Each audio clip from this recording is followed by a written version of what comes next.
things like squats, all that. You cool with that? Yeah? Can we take that as read, or do you want to go through it again? Hands up if you want to do it again.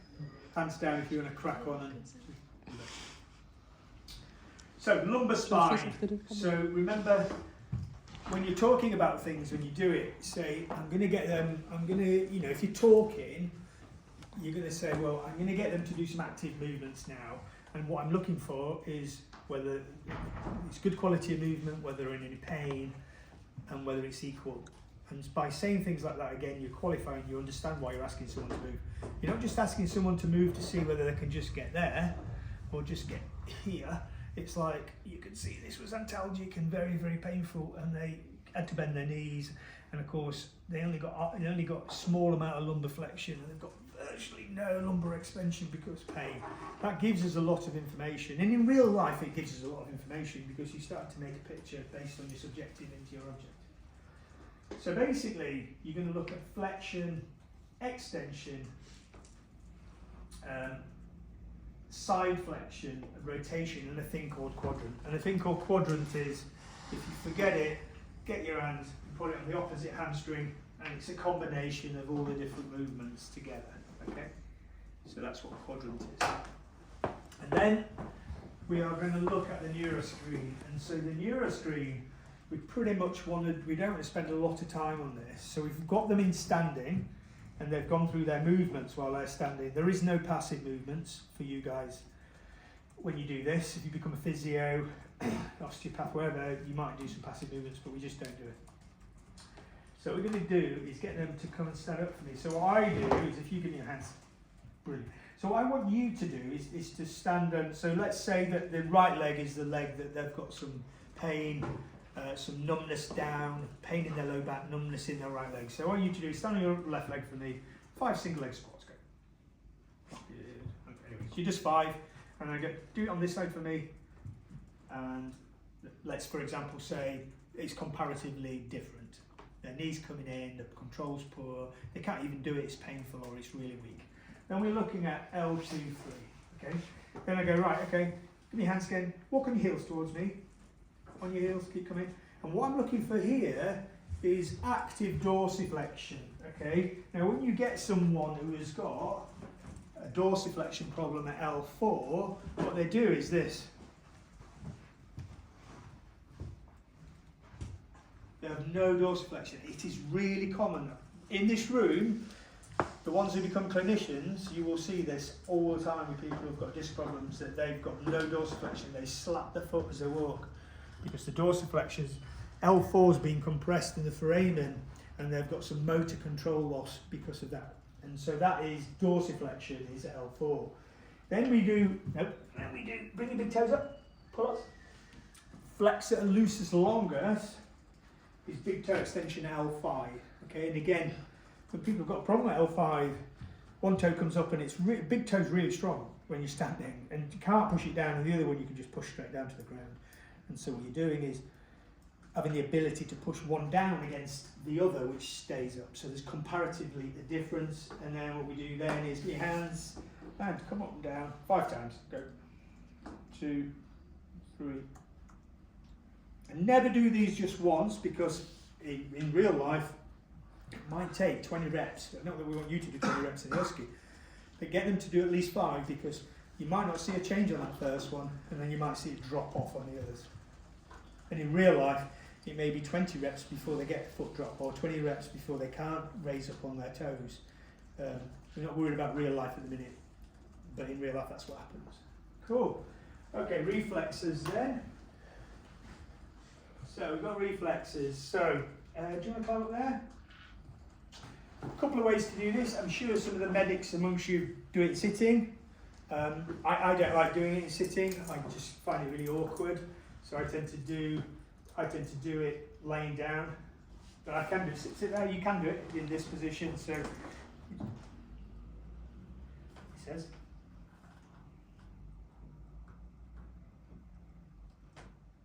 Stop it. You get your hands like this.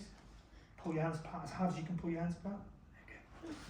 So sometimes just getting somebody else to do something just creates that reflex. Okay. Don't know how it works. Probably Some medics in there might know, but I don't. So you can do it here, and you can also do the heel here. Basically what you do is pull up, there you go. But I do it lying down, do it as part of my other stuff, so yes, let's just go floppy for me. I can feel it, like. There you go. Obviously I'm not going to do it through the bit, but you get me. And so what I do is I do it like that, and then I do it lying down. Because I then add it in, so I don't do it in this order. I add it in when I've got them lying down. So I don't move them around all the time. Okie doke. Right. Myotones. Are we happy with myotones? Yeah, again, just get a good chart, and that's a terrible picture, isn't it? I need to change that. And we just go through them. I'm not going to go through them now because that chart, you can't see it properly, and I don't want to confuse you. But I'll put a new chart up there, and the next time we're in, we'll put a chart up, and we need somebody in shorts to go through it really, so you can see where it is. But we'll start off the next lecture. If I forget, you remind me. So we're going through looking at these dermatomes in exactly the same fashion, all the way down, like for like, like for like. Brilliant. Okay, sit up. In fact, stay there for me. So we know the slump test, the first two, but we'll do those second. So straight leg raise is all about tensioning the sciatic complex, it's the plexus of the sciatic nerves, which are a group. And so what you're going to do is you're going to grab their knee, and you're going to have mild internal rotation, and to pre-tension it even further, come up here, and then you can sensitize, just like you sensitize in a slump test, by adding a component. So you can imagine that by rotating and winding one element up, and I come and I provide some dorsiflexion, which intensifies the discomfort they've got down the leg. Yeah, pins and needles, discomfort, pain. Obviously, you're going to moderate what you do. If somebody's in agony as soon as if somebody's obbled in with massive, ridiculous pain, the chances of you actually doing this are pretty limited. You're probably not even going to do it. But you might get to here, like, oh, right, let's sack that off because that's not going to work for us. Okay. So we've done that. The femoral nerve. Okay, do you want to lay on your side for me? Which way? That way. Brilliant. Then shuffle back to me. Brilliant. And put your chin down on your chest. Good. And just gently draw that knee up here. So you'll see that this is a little bit like what test? What test is this like? What test do we do here that's a really shit test that I don't know what we even put it in, but we did. Ober's test, okay? So we come out here, and what we're doing is we put inflection onto the, we're extending the here, but we're flecting rec fem. Of course, the femoral nerve runs straight through the middle of the quads, okay? So I've got the femoral nerve here on some kind of stretch, if you want, with the head down, and now what I do is sensitize that by lifting your head up. So lift your head backwards into extension and down, and looking for a change in that, yeah? So blocking off, keeping your hand and keeping this extension. Everybody happy with that? Anybody do it? Don't roll off. Anybody do it any differently to that? No? Fabulous. Do you want to sit up with me? Slump test then, another kind of provocation test. So again, we're going to add on, in the real world, you might see something and you just think, I'm not doing that. Like you just hobbled in on crutches and you're on diazepam. You haven't slept for 3 days. Like, there's no way I'm going to start winding you up. But obviously we need to do it. So we put hands behind the back, and we start off with a degree of just global spinal flexion. Brilliant. With the head down. Any problems there? No. Brilliant. What I'd like you to do is straighten that leg for me. Good. Anything you know? Just feel it back a little bit. It's a bit tight. Okay, bring your foot up. Ah! Keep that on. Yeah, I can feel it down. Right, lift your head up a little bit. Oh, that's better. Put your head down. Ah! Yeah? Right. Stay over this side then. The difference with the obturator nerve is the obturator nerve splits in your pelvis, comes down towards your adductors through your pelvis, and what we now want to do is the same here. Okay, and obviously one of the reasons we're doing this is because of a thing called cauda equina. So the cauda equina, I'll tell you a story in a sec. But, so basically we're doing the same. Okay, straighten this leg gently, slowly, brilliant. Oh, that's not nice. Lift your head up. That's better. Head down. Oh, that's not bad. Good. And the reason we do obturator slump is because of cauda equina. Now, who knows about cauda equina syndrome? Cauda equina syndrome is it's been, and lots of people in the NHS, lots of patients have sued the NHS for massive amounts of money. And young women who have had cauda equina problems from low back pain, from nerve problems, that have had bladder function completely removed. Like so you know, when somebody's not weeing and they're having real problems and they've numbness, what's called saddle paresthesia, so between your legs is really numb. And this is one of the reasons we do this, because cauda equina, if you miss it, it can, you know, catastrophic long-term problems, especially for young women tend to suffer it from it a lot more than guys. And I've seen a couple, and I've seen people after they've had it and they've not got their bladder function back after, and kinds of complications from having cauda equina. So it's a bit of an emergency, cauda equina. You think somebody's got cauda equina, you ring the hospital and say this person's coming and I think they've got cauda equina, and they should do an MRI pretty much straight away, and they're in theatre the same day after you put my slides in. So there we go. Okay, hip screen then. Happy with the hip screen? So we're going to do, if you lay down for us again. So if we screen the hip, just give me 1 sec, let me screen the hip and I'll come back to you. Just relax for a moment. Brilliant. So I'm coming up into flexion, internal, external rotation, and just feeling what the hip's doing. Obviously, if it's articular from the hip, deep flexion, kind of internal, external rotation, and then this combination is going to maybe create some groin pain, hip pain, or low back pain, because there's a massive crossover between lumbar pathology and hip pathology, and that the fact that often you can get mistaken as quite a junior clinician. They mask each other, and you have to spend a bit more time working out what's going on. So we clear it like that. Great. Yes. Sorry. Would you not want to clear the hip before doing the? It doesn't really matter where you clear the hip. To be honest. So you clear something above and below. Yeah. What would you clear then? The cervical spine. Yeah, you would. We wouldn't. We haven't put it in because what we've not done, and you're right to bring this up, but what we've not done is we've not done an assessment of the thoracic spine, and the reason we haven't done lots of time on the thoracic spine is, one, injury is quite rare.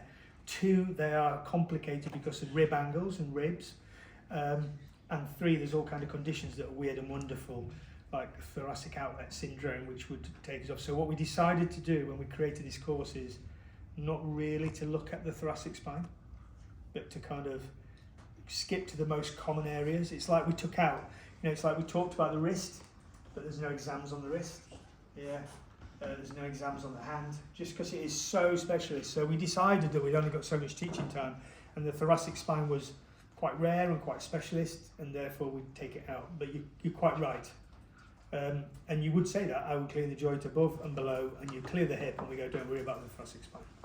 Because in the cervical one, you get us to do flexion. Just get you to do a rotation, yeah. Should we do the same kind of thing for this then? We just didn't put it in because,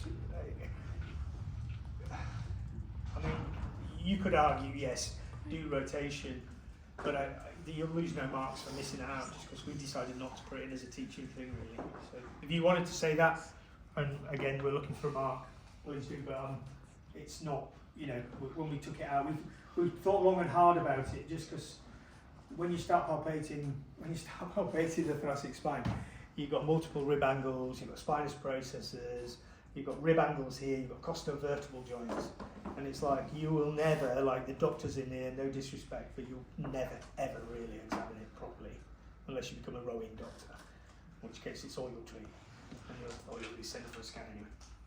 On your tummy, please. So we said, didn't we, that the angles, the facet joint angles in your lumbar spine are like this. Yeah. So now we're looking at something that channels flexion extension and allows virtually 5 degrees across the whole lumbar spine. So virtually nothing into rotation. So we're interested in this thing. So the spinous processes now equate directly So they're not like this anymore. They're not like this anymore. Where we're able to push up in an angle to push the vertebrae. They're like this. So now we can push straight down on them because they equate. The angle is different. It's not at 45 degrees. It's at 90. It's perpendicular to the joint we're pressing on. Okay?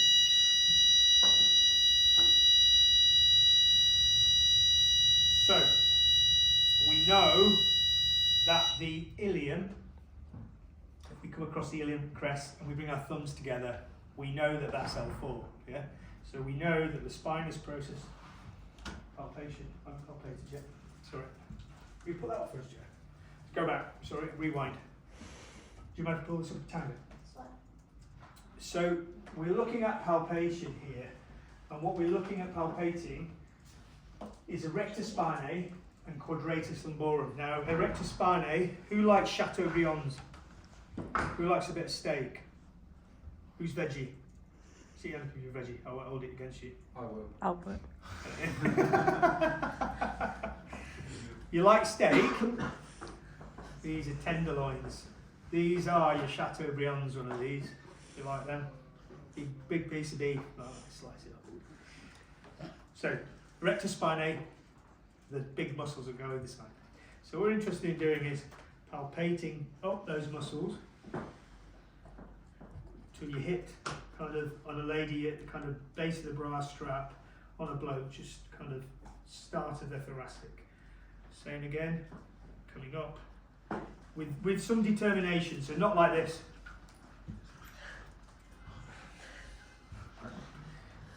Yeah, coming up. Your quadratus lumborum is here, quad shape. So it's here. And so what we want to do now is palpate up, follow the ribs round to the lateral aspect and back down again in a square.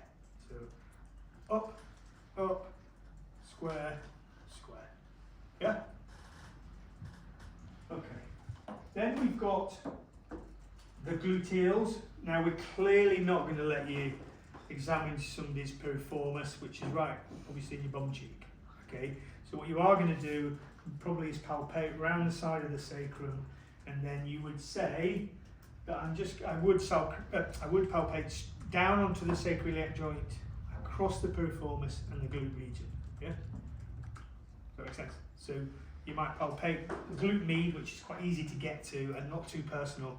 Then you'd say, I'll palpate across the glute bulk, feeling across, you can't feel the piriformis, by the way, palpating across where piriformis lies deep and down the sacrum. Yeah? And then we're onto the joints. So I'm going to show you from the side. So we know L4 is there, and we know that the next spinous process here is L5, and we know the sacrum sits on top of L5. We know the spinous process communicates directly with the vertebral body, and it is there, in that plane. Okay, so I can get my hand, place that on there, and I can palpate down through the joint. So L5, S1, L4, 5.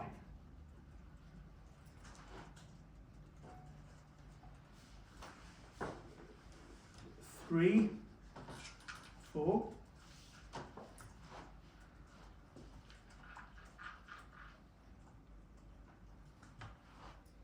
2, 3,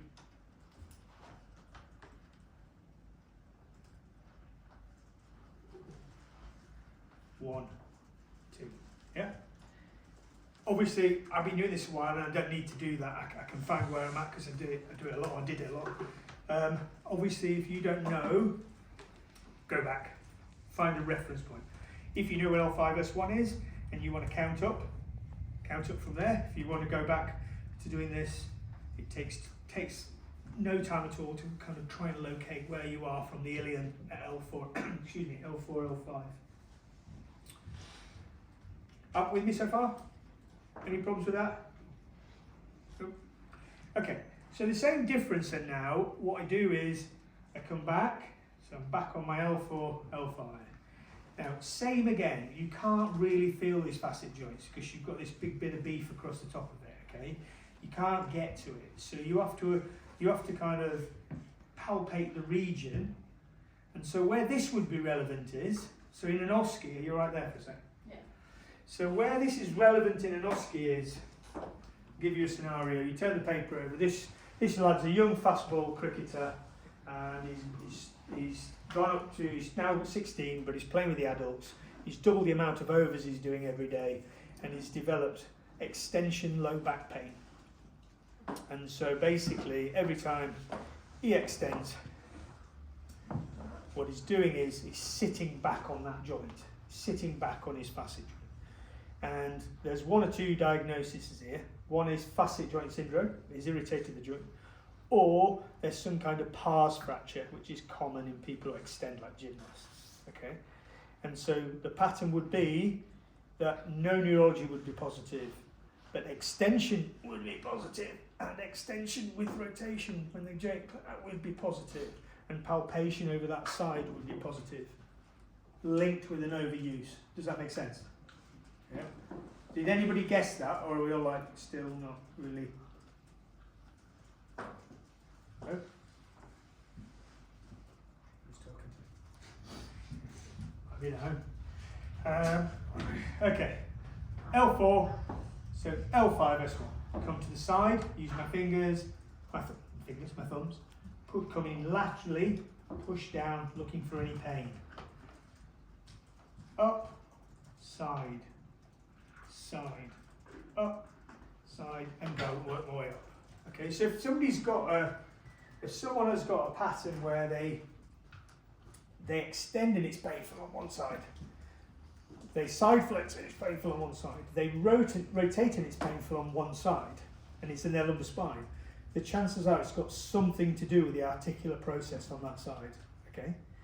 Because you're loading and compressing it. But we know facet joint syndrome and pars defects and pars problems and pars fractures and stress fractures of the back, group them together because they come together. We know that they don't generally create any neurology whatsoever. And so that is the key. Extension, side flexion, rotation pain, overloading to that, constantly overloading sporting-wise or positionally into that can irritate that joint, create stress fracture in that joint, and can damage it. And so if you got this patient and you went all the way through this and found what I've just found now and I've described to you with no neurology, and you say, what's your top differential diagnosis? And you went facet joint syndrome, brilliant. Facet joint fracture, brilliant. Some kind of stress fracture on the articular process, that will be 3 banging marks. They'll be all correct. Yeah? Any questions about that? Cool. Cool. Sit it. Thank you very much. Anything to discuss about that? You can see this. Don't move. Can you see this? Yeah. Can you see that? From over there. You're going to need a big boot on like this. So you'd look at that and you think, shit. Jesus, what's happened to you, love? Your leg's been So the difference between true leg length and a parrot leg length is that true leg length is it's truly short. So car accidents, broken femur, polio, congenital problems, But is she got a leg length discrepancy, or is she just laying really skew whiff on the bed? Let's find out. So you get a malleoli underneath, and I get her to bend this knee in line with the joint there. Bend this knee in line so the feet are together. Lift your bum. Right up. Put your bum down. Straighten this leg. Straighten this leg. Perfect. You sorted it out. That'll be 60 quid. Cheers, mate. So you go from the anterior superior spine. So fix a point, really difficult. Always user error, but we're not interested in 1 or 2 centimeters. So it's pretty normal. But you've got to find the same spot. You've got to find a landmark that you think is exactly the same. Place your tape measure, helps with our boots on. Everyone. You've got an inside leg at 35. I'm only 32. Get some boots. Get yourself some of those built-up boots then. Can't be right, that can it? Can't be right. Gonna cut 29 here. And it's 35. So we know she doesn't have a leg length discrepancy. So if we were talking about, I don't know the parent's on there, but if we're talking about a parent, we're talking about something happening above your pelvis. So when someone's got scoliosis, or whether they've got some spasm in their back, and so what you're getting is a misreading. You're getting a reading from above the pelvis. So you're not really measuring the legs. You're adding in soft tissue in the spine, and that an apparent leg length might tell you that someone's got scoliosis, or that they've got muscle imbalance, or they're tight, or they're restricted, or rotated slightly, which is called obliquity. Brilliant. Sit up if you like. Cool. Time is it? Need a drink in a minute. No drink.